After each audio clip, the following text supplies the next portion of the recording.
Welcome to your favorite program, Knowledge Quest.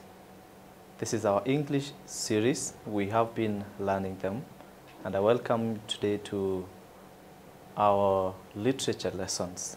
In the past, we have been looking at grammar, and today we are introducing literature. That is one of the parts of English, integrated English in high schools, that is normally learned by every student, right from Form 1 to Form 4. When you get to high school, in Form 1, you are introduced to oral literature, whereby you get to study the traditions of people, how they used to live, how they used to learn through their orals, that is the narratives, songs, riddles, proverbs, and many others that they used to do. And once you get to Form 4 or Form 2, you are again introduced to the study of literature, whereby we bring in the texts that are set by KICD, and they're supposed to be studied. Some are introduced to the books as early as the third term of Form 2 or even in Form 3, depending on the syllabus that you are following. And today, we are introducing literature so that we get to understand why do we study literature. And we will more specifically introduce a book written by Bertolt Brecht, and the title of the book is The Caucasian Chalk Circle. Let's begin by looking at the importance of literature.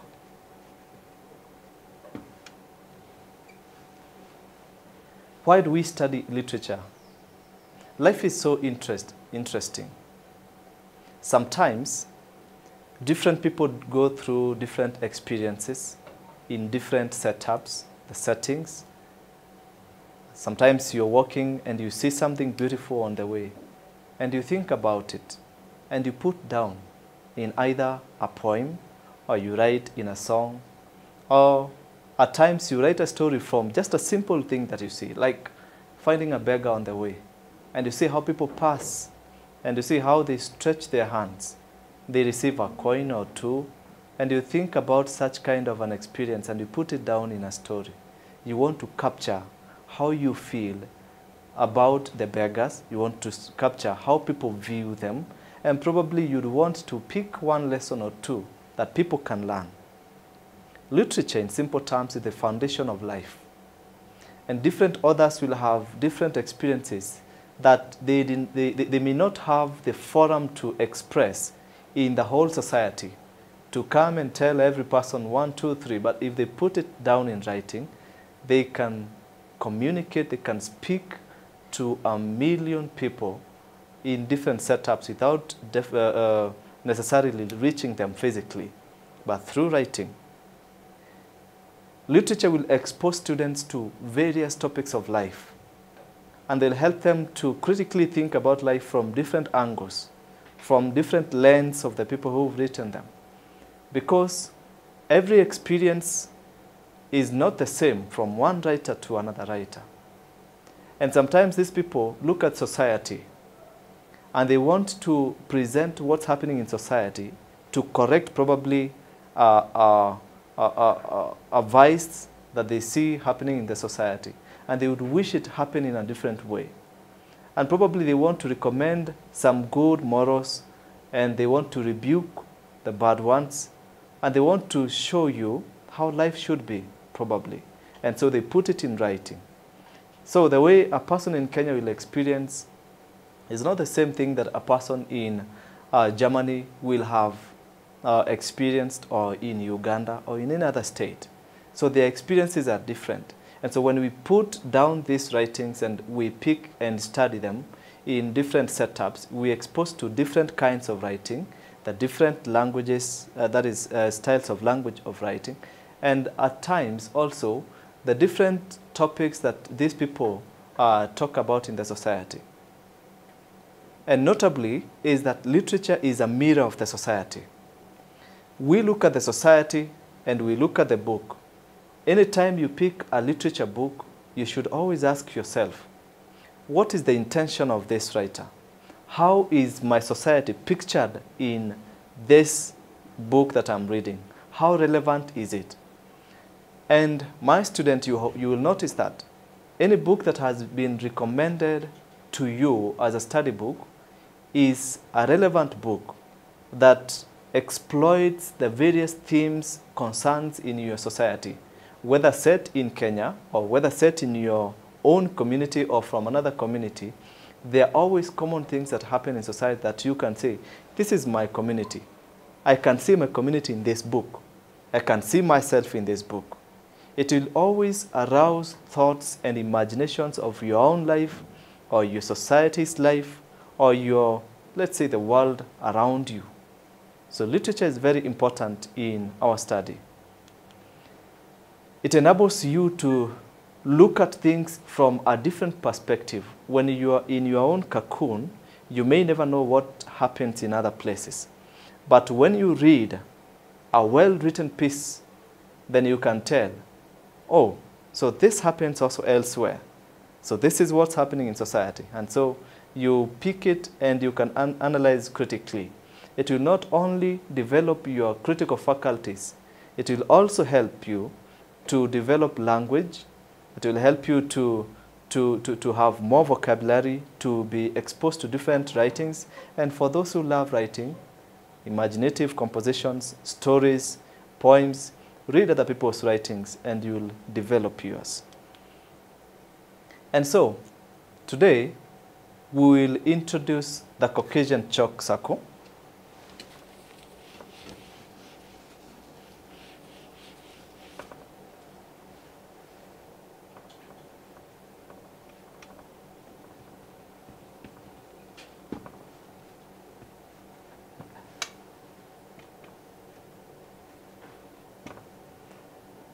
Written by Bertolt Brecht. So this will be our study today, and we'll take some time to look at the plot in summary from the beginning to the end. But then we have to look at the setting.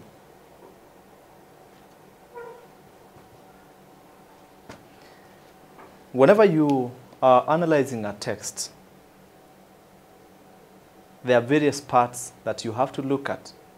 And before we look at the setting, I would want to enumerate the areas that you want to always look at when you are analyzing a text. Always look at the setting of a book. And two, you'll always look at the plot. Setting is always discussed in terms of time, or you can talk of period, and also in terms of place. That is, when was the book written, and where was the story written from? That is the setting. And we have the plot. The plot is a summary of the text. Summary of the text. This, when you're talking about a plot, every story is made up of events. One event leads to another event, and that event leads to another one.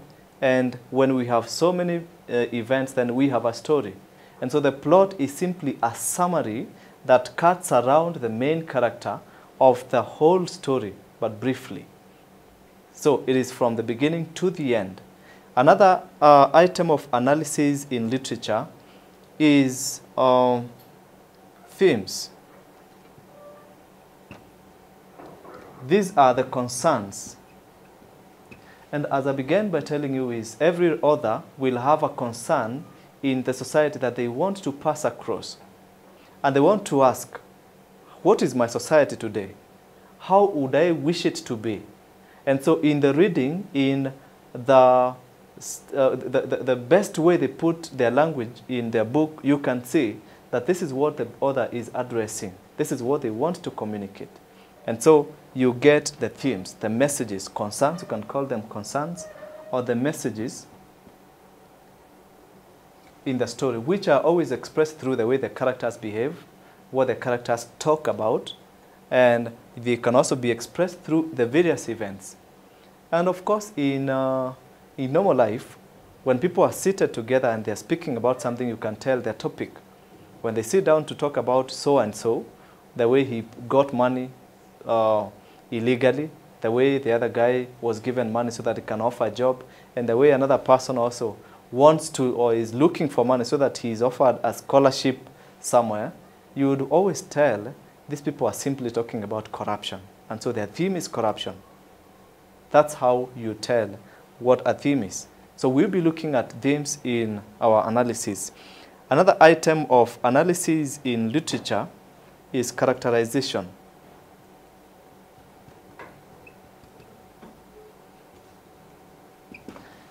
Characterization has to do with the characters, the way they behave, and what we see of that character. In simple terms, how does the author portray the character? What are their traits? You can look at traits, their behaviors. And for you to identify the character of a character in the story, then you have to look at the following things. One, look at what the character does. How does the character behave? Yeah. Secondly, look at what do the other characters talk about the character that is in question. The one that you're looking at, their traits, their behaviors. How do other characters talk about him? How does the character himself talk about himself? It tells you who the person is. If the person thinks like, in my life I cannot achieve anything, I think my fathers were not able to achieve, so I don't think even if I did much I can achieve. That character, you can tell, is a pessimistic kind of a character. So the way he thinks about himself, the way he talks about himself will tell you.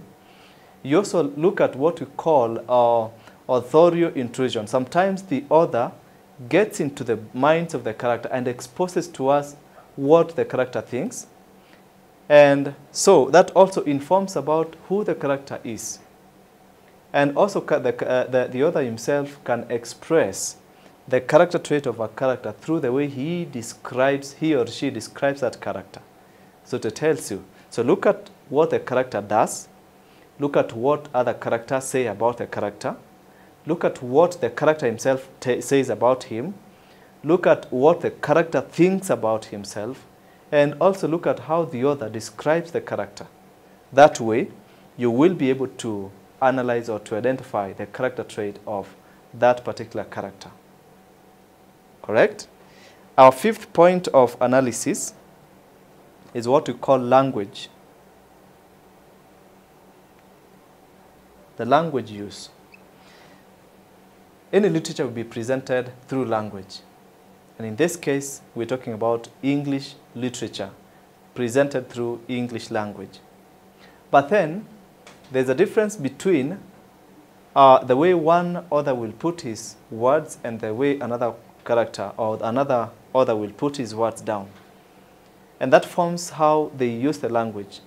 For you to capture the audience, you have to use your language creatively.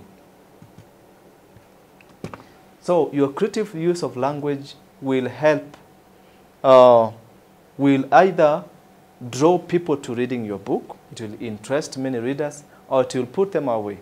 Or sometimes it will make it simple, or it will make it difficult for some people to understand. And sometimes even the way you put down your language can make it interesting. So language use, what do we look at in language use? It is the various styles and stylistic devices that authors will put down. Sometimes you may not address a person directly to show that this person is an evil person. But through, for example, irony, you can present the same information in a way that does not offend probably a character or that person, but then we can see the true picture of the person. So under language use, we'll be looking at various styles that have been used. Some of them, just to mention a few, are stylistic devices like irony. You can talk about satire, talk about humor, symbolism, personification of figures of speech, we have the imagery, which comprises of personification, similes, metaphors, and also vivid description, among many other styles that we can use. So, having analyzed or enumerated the parts of analysis that we use for every book, then we'll go back now into looking at our story, the Caucasian Chalk Circle. And we'll begin with the setting of the story.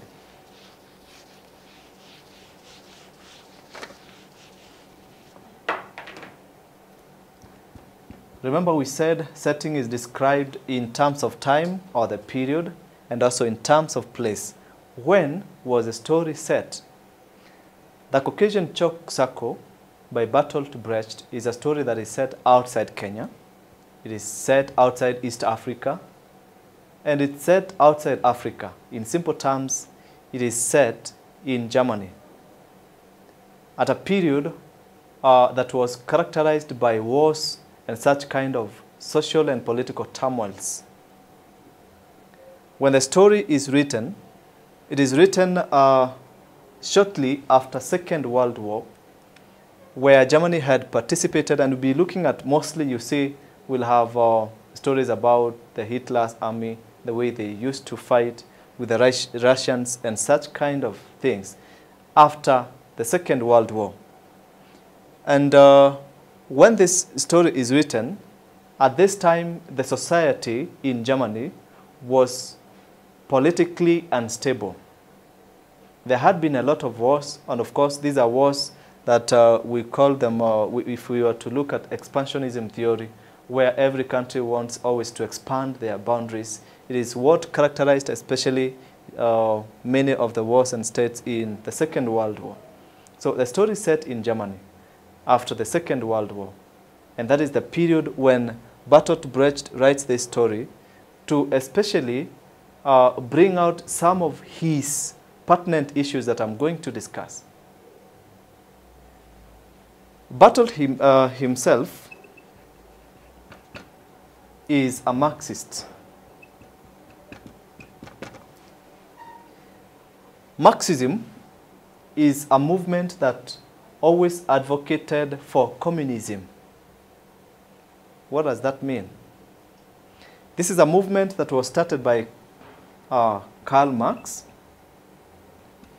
and this is where we get the word Marxist from Karl Marx, plus other guys that were with him. And Karl Marx and his friends, or his movement, were advocating for communism. That means they were against capitalism. When you talk about capitalism, in capitalism, the means of production are always owned by the rich. And the poor or the low class only provide but labor to the rich people. So means of production owned by the rich people in society, and the low or the low class people provide the means, that is the labor for these people. So you can see in capitalism, it's a society characterized by social inequality, where the rich and the poor are so much separated. There is a big gap between them. Capitalism. But for Marxism, the Marxists always advocated for a society whereby the means of production will be owned by the nation itself. And when the community owns that means of production, then what they do is they give to any person who is capable of putting it into the best use. So the Marxists were always against capitalism. And capitalism is one of the characteristics of Germany at the time when this Bertolt Brecht was writing this story. So he was writing, having been always disturbed or against this capitalism. And he writes it from hiding. He wasn't in Germany when he was writing this story. And so this story, as we will be looking at it, is a story that is characterized a lot by so much of Marxist ideas, where the writer is simply advocating for the community-owning means of production and giving it to people who can put it to better use. So when we come back, we will begin from there after the short break. We'll be looking at what is the story now in the Caucasian Chalk Circle. How does the author manifest his ideas of Marxism?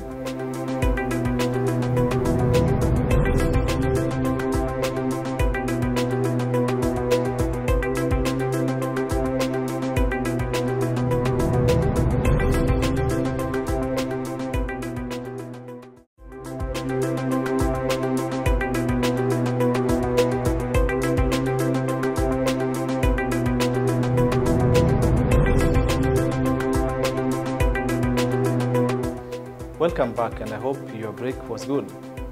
So we are looking at the Caucasian Chalk Circle, especially the setting of the story. And we have said that the story is set after the Second World War, and it's set in Germany, to be more specific, in the Caucasian. So this story, as we were discussing, we said that the author is a Marxist. People who advocate for communism, where resources are owned by the community and they are given to any person who can put it into better use. So it doesn't matter whether it is yours, as long as you're not putting it in a good use to benefit the society, then it's taken away from you. But in capitalism, the rich continue to be rich, the poor continue to be poor. And such kind of capitalistic societies as societies like the US and most of course, the Arabian countries, Russia, are communist communities. And you'll find always there's a row between the capitalist and the communist. That's why when Barthold was writing this book, he had to go into hiding, because if the ideas of Marxism were picked by the then government, then he would have been probably sued. And so when we're talking about this society, would be expecting to, most of the times in the book, see the ideas of Marxism. All right? So let's look at the plot of the story.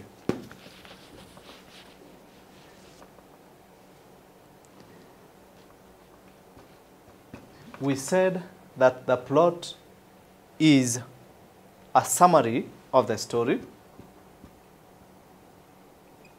And so we'll be looking at the whole of the book. Before we look at the whole story, it is organized into various parts. We begin with a prologue. Then we go into the first one, which is the noble child. And then we have the flight into the northern mountains. Then we go into the northern mountains. Then we'll come back to Azdak as a judge, the story of Azdak as a judge. And lastly, we'll be looking at the Chalk Circle itself. And so we begin the prologue. What happens in the prologue? A prologue is a preamble. It is an introduction. Whenever you find a book has a prologue, it simply gives a story that is kind of a reflection, a representation of what you're going to find in the larger story. It's an introduction. So the idea you find there is what you will find in the main story. So in our prologue here, when we begin the story, we are introduced in a Caucasian village.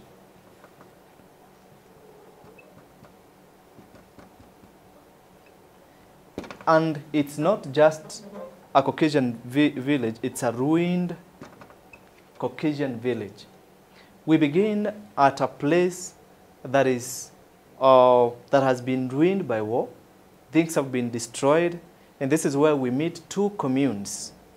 And one is the goat herders, the other one is the fruit farmers. These two farmers, or these two groups of farmers, have a conflict. It is a conflict over a valley. So there is a valley here. This valley initially belonged to the goat herders. But now, during the Hitler's armies, when of course at the Caucasian village, this is where we have the Caucasian mountains. And many times, the Hitler's armies would always fight from the mountains. So when they were fighting, the goat herders were requested to move away from that land, and they would return later when the war was over. But when they moved out of the land and the war was over, the fruit farmers had already come, and they had planned on how to use this land to produce, to grow vineyards and to produce more fruits to benefit the society and themselves. So when the goat farmers come now, they find that the valley is already occupied by the fruit farmers. And so they have a conflict. They have now to establish who should own this land. According to capitalists, they would always say the land belonged to who? The goat herders. So who do we give it to? The goat herders. But according to communists, the land or the valley should be given to any person who can put it to better use, especially to benefit the society. And so when they sit in a circle, these two farmers sit in a circle. We have a circle, of course. I hope my circle is good. Let's assume it's divided into two. And on the right, we have the goat herders. And on the left, we have the fruit farmers. And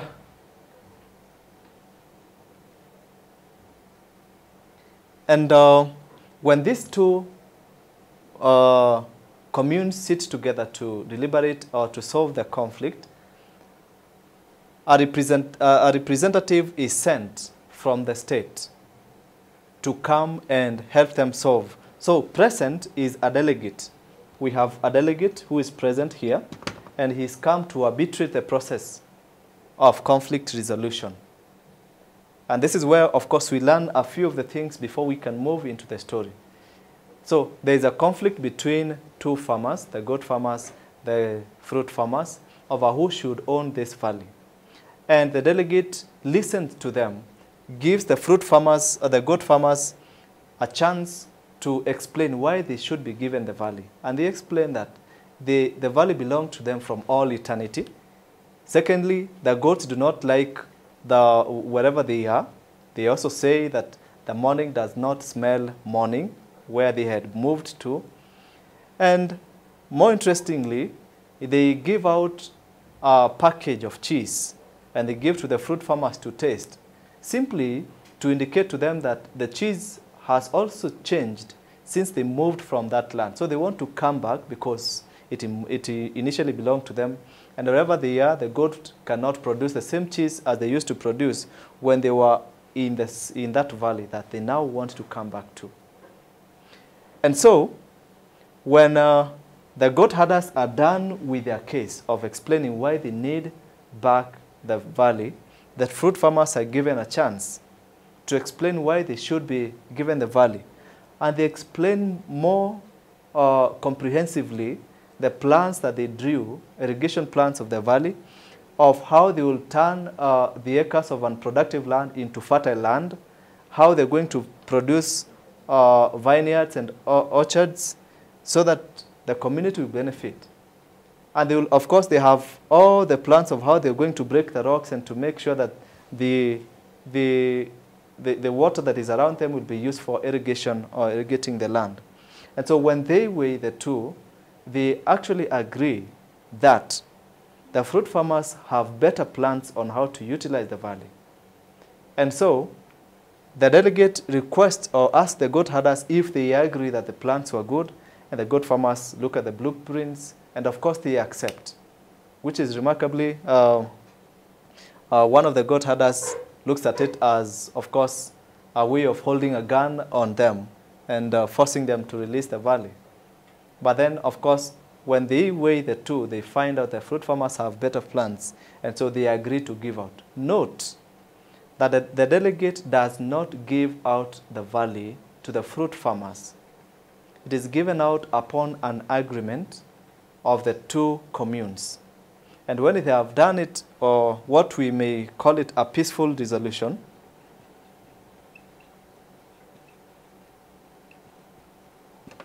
they now agree that they move now to celebrate, and they invite a singer, and the singer's name is Arkady.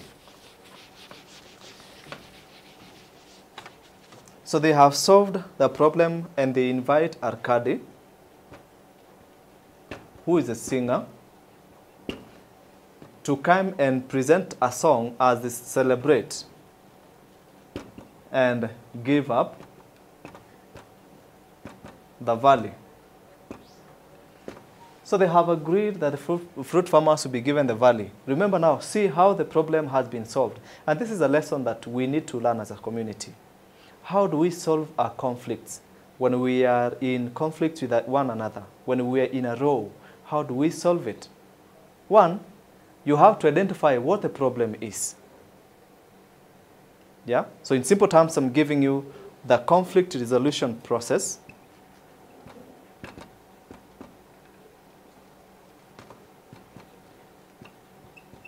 And this is very key because we are going to find out many conflicts after the prologue, which of course will be solved in more or less the same way as is done in the prologue. So what's the first step? Identify the problem. Identify the problem, or what we call the conflict. So when the delegate comes, he is able to identify that the problem is over the ownership of a valley. And so what does he do? Secondly, you listen to both or all sides of argument.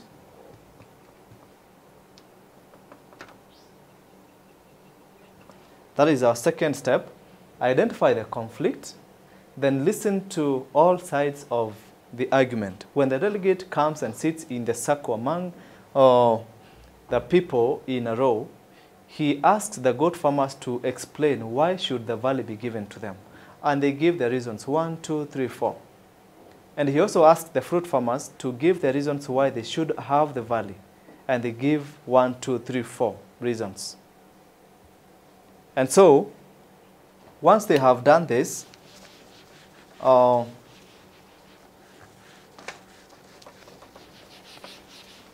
third step is the verdict now. This is where you give a verdict. You listen to both sides, and then you give out the verdict. And it's done in so good a way that these people agree. When you are solving a conflict, ensure that the solution you give does not exploit any of the group. And that solution that you have given, every group is comfortable with it. They are happy with it. They can own it up.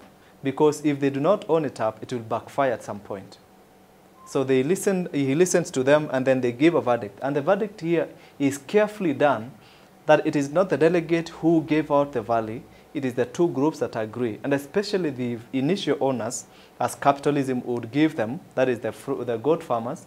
They agree that they have good plans. They can, in fact, they were mesmerized at how good the plants were, how they're going to burst rocks, how they're going to irrigate, how they're going to produce, to turn acres of unproductive land into productive land, etc. And they were happy. And so they both agreed to go and celebrate. And the last thing is celebration. It's kind of denouement. After you have solved, of course, you appreciate. It's like shaking hands to congratulate each other on the resolution that we've come up with. And how do they do here? They bring Arkady, who comes to sing a song that we call now Chalk Circle, that is from the Chinese song. It is an allusion of a Chinese song that was, of course, done at some point in life. How do they do it? So when they have finished now talking about how the process, that is the conflict, and they have agreed, they bring in this guy. And what's the song? The song is alluded from the Chinese, where a story is told about a woman and a family which had a daughter, and the family was very poor. But there was again another rich family here, which the man had many wives. He had, in fact, he had a wife, and so this poor family decides to sell out their daughter so that they can get something for themselves. You know, in those societies where daughters are a source of wealth, and especially when they're married, and so they decide now they're going to sell this daughter into this family.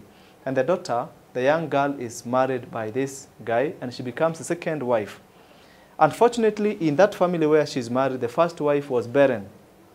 And this wife, of course, having not had any child, it is a distress in society, in many of African societies and even outside Africa, that a family without a son or a daughter is like a cursed family.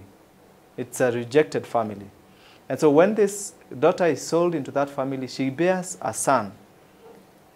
And because this other guy, the man who married her, was old and wanted a person who can inherit his property, and had not got from the wife that he had initially, was at last happy that this girl who's been sold to me now, who I'm married now, has born a son to me. And he was very happy. But now it earns her jealousy of the other wife, the first wife. Because he knows now, if my husband died today, all my property, all the wealth would go to this son or to this second wife. So she had to look for a way. What does she do? She picks the child and claims that the child is hers. Yes? And so she, in fact, reports the other girl, and the girl is taken into court and is beaten up by soldiers. But before she is hanged, the judge has to determine the case.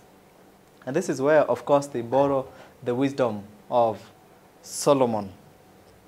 Solomon is a character in the Bible who had the same case of two women claiming ownership of one child, and he asked them to cut the child into two, but the mother could not bear to see the child being cut into two. So she said, give it to the other woman. And Solomon was able to determine that this is the true mother, while the other woman who was not true mother was willing that they divide the child into two.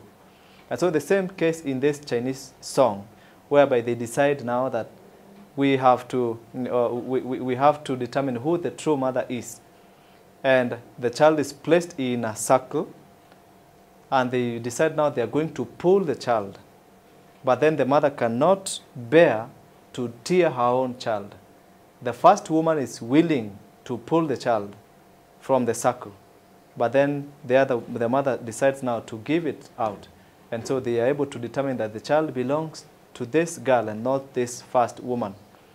And so it's the same song that is alluded to now, but this will not be the Chinese Chalk Circle, it will be the Caucasian Chalk Circle. So that is where we pick from our next lesson. I have been your teacher, Rwanda Stanley. See you in the next lesson. Thank you for watching.